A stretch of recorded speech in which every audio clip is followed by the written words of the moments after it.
اور یہ ضرورت کی ہماری کہ ایک مضبوط مستحکم معاشی لحاظ سے، سفارتی لحاظ سے، سیاسی لحاظ سے بین الاقوامی منظر پہ جب پاکستان ہوگا ہماری تحریک آزادی کشمیر میں اس وقت خود کو جان پڑ جاتی ہے۔ اور خدا نخواستہ پاکستان جب ایسی موجودہ صورتحال میں آئے تو وہاں پہ ہمارے کشمیری بھائیوں پہ ظلم و ستم بڑھ جاتا ہے، اور LOC پہ جو ہے وہ بھارتی جو ہے فائرنگ شروع ہو جاتی ہے، اور ہمارے بندے اس طرف شہید ہونا شروع ہو جاتے ہیں۔ یہ جو موجودہ چیف الیکشن کمیشنر صاحب ہیں، ان کے بارے میں میں بتا دوں کہ یہ انہیں نواز شریف صاحب نے گلگت میں GB میں بھیجا ایز چیف سیکرٹری، انہوں نے وہاں پہ الیکشن کرائے، اور نواز شریف صاحب کے نقطہ نظر سے کامیاب الیکشن کرائے، اور وہاں پہ انہوں نے اس وقت مسلم لیگ نون کی حکومت بنائی۔ اس کے بعد دوسرا پروجیکٹ انہیں 2016 میں ہمارا دیا گیا، انہیں الیکشن سے صرف 3-4 مہینے پہلے آزاد کشمیر چیف سیکرٹری بنا کے بھیجا گیا، اور 2016 میں جو ہمارا الیکشن تھا اس وقت بھی انہوں نے جو ان کا مقصد تھا وہ پورا کیا، اور مسلم لیگ نون کی حکومت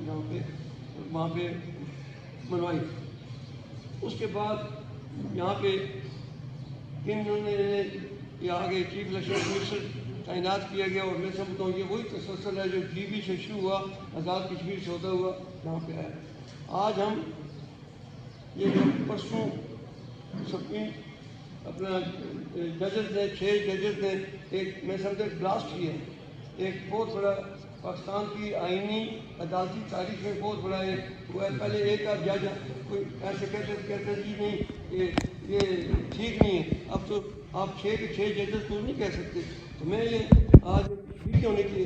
وہ کشمیری ہم سب کشمیری بیٹھے جن کشمیریوں کا مستقبل پاکستان کے ساتھ وابستہ ہے۔ ہم کشمیری جو یہ چاہتے ہیں کہ پاکستان مضبوط ہو، میرے عمران خان کی طرح کہ جس طرح عمران خان نے اقوام متحدہ میں جا کے کشمیریوں کے سفیر کی حیثیت سے ایک بات کی تھی کہ میں کشمیری کا سفیر ہوں، اور مودی کو للکارا تھا۔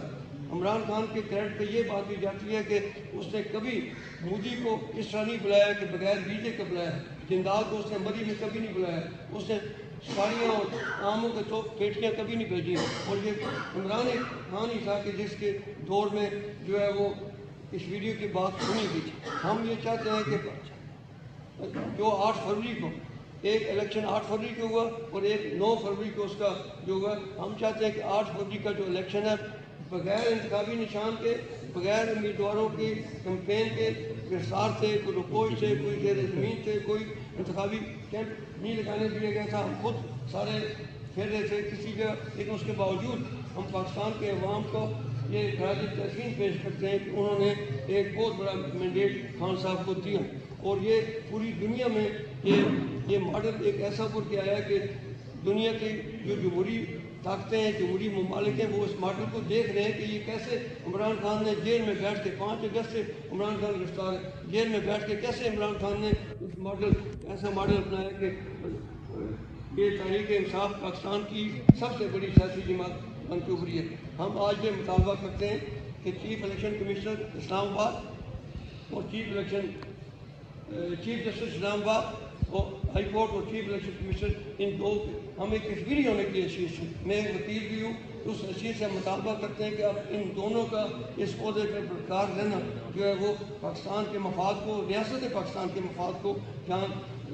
ڈیمیج کر رہا ہے، وہاں پہ ہم کشمیریوں کی جو تاریخ آزادی کشمیر کے ساتھ پاکستان کی ایک کمٹمنٹ ہے، پاکستان کے 24 کروڑ عوام کی جو کمٹمنٹ ہے اس کو بھی یہ نقصان پہنچایا جا رہا ہے۔ تو جتنا جلدی یہ 2 رات اب میں سمجھتا ہوں احمد فاروق صاحب کو پیچھے ہٹ جانا چاہیے، بہت کچھ ہو گیا۔ انہیں پہلے بھی یہ کہتے رہے، جو مکتوب انہوں نے لکھا ہے، انہوں نے سابقہ جو حدود ساتھ لگائے اس میں بھی انہوں نے حوالہ دیا کہ ہم پہلے بھی آپ کو کہتے رہے، اس کو کہ خاموش رہیں۔ تو جب تک پاکستان میں عدلیہ کی قانون کی حکمرانی نہیں ہوگی، انصاف کی حکمرانی نہیں ہوگی، وہی بات ہے کہ کفر کی حکومت چل سکتی ہے، ظلم کی حکومت نہیں چل سکتی۔ جب تک یہ نہیں ہوگی تو میں نہیں سمجھتا کہ پاکستان جو ہے وہ معاشی دنیا میں، ثقافتی دنیا میں، سیاسی دنیا میں آگے جائے۔ آج بدقسمتی ہماری پاکستان کی کرنسی بھی جو ہے وہ ہم سے زیادہ آگے طاقتور ہو گئی ہے۔ انڈیا کی بات چھوڑیں، اور مودی کا یہ کہنا کہ پاکستان کو چھوڑو، پاکستان جو ہے وہ اب ہمارا مقابلہ کرنے کے قابل نہیں، یہ جملہ اس نے کس دور میں کہا؟ PDM کی حکومت کے دور میں، نواز شریف کی حکومت کے دور میں۔ پیپلز پارٹی کی حکومت کے دور میں آج ہم یہ سمجھتے ہیں کہ یہ اس جملے پہ کوئی جواب ریاست پاکستان کی طرف سے نہیں آیا۔ اگر عمران خان صاحب ہوتے تو انہیں وہی جواب ملتا جو بالا کوٹ حملے کے وقت جس طرح ہماری حکومت نے اس کو جواب دیا تھا، ابھی نندن کو وہی جواب ملتا۔ ہم آج صرف آپ کا شکریہ ادا کرتے ہیں۔ ہم یہ بھی کہتے ہیں کہ جتنا جلدی چیف الیکشن کمشنر اور چیف جسٹس یہ دو اگر استعفیٰ دے دیں اور چیف جسٹس پاکستان سے مطالبہ کرتے ہیں کہ اس کے جوڈیشل کمیشن بنایا جائے، اور جس طرح یہ تو اب ساری بات سامنے آ گئی ہے کس طرح سزائیں عمران خان صاحب کو دلائی گئی، رات کے 12 بجے تک عدالت رکھی تھی، اور کل اسلام آباد ہائی کورٹ میں چیف جسٹس کا یہ پوچھنا کہ کیا عدالتی ٹائم کے بعد بھی کلاس لگتی تھی، کورٹ لگتی تھی، تو یہ اس بات کا ثبوت ہے کہ وہ مینج فیصلے تھے، اور 3 دنوں میں ان کا مقصد یہ تھا کہ الیکشن سے پہلے عمران خان کو سزا سنا کے یہ باور کرایا جائے ان کے ورکروں کو، ان کے کارکنوں کو، پاکستان کے عوام کو، عمران خان الیکشن میں نہیں آئے گا۔ تو میں اس کے باوجود پاکستان کے عوام کو اور پی ٹی آئی کے جو کارکن ہیں پورے ملک میں پھیلے ہوئے ان کو خراج تحسین پیش کرتا ہوں کہ انہوں نے عمران خان کا ساتھ دیا، اور قیدی نمبر 804 کو ایک اتنی بڑی 200 سے زیادہ سیٹیں کے قریب سیٹیں دی ہیں۔ ہم یہ صرف یہ مطالبہ کرتے ہیں کہ اس مینڈیٹ کو بحال کیا جائے اور جو عوام کا فیصلہ ہے وہ قبول کر لیا جائے، اور فارم 47 کے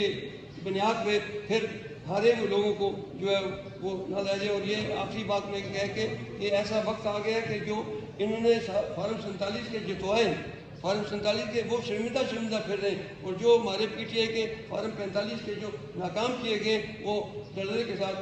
سامنے آ رہے ہیں، کیونکہ ان کا ضمیر زندہ ہے، انہیں کوئی شرمندگی نہیں ہے۔ اور آج یہ آپ کیونکہ سارے اسمبلی کی کارروائی بھی آپ دیکھتے ہوں گے، آپ کو پتہ لگ رہا ہوگا ان کے اندر سے جو آج آوازیں اٹھ رہی ہیں، مسلم لیگ نون کے اندر سے اور پیپلز پارٹی کے اندر سے جو آوازیں اٹھ رہی ہیں، جو عمران خان کی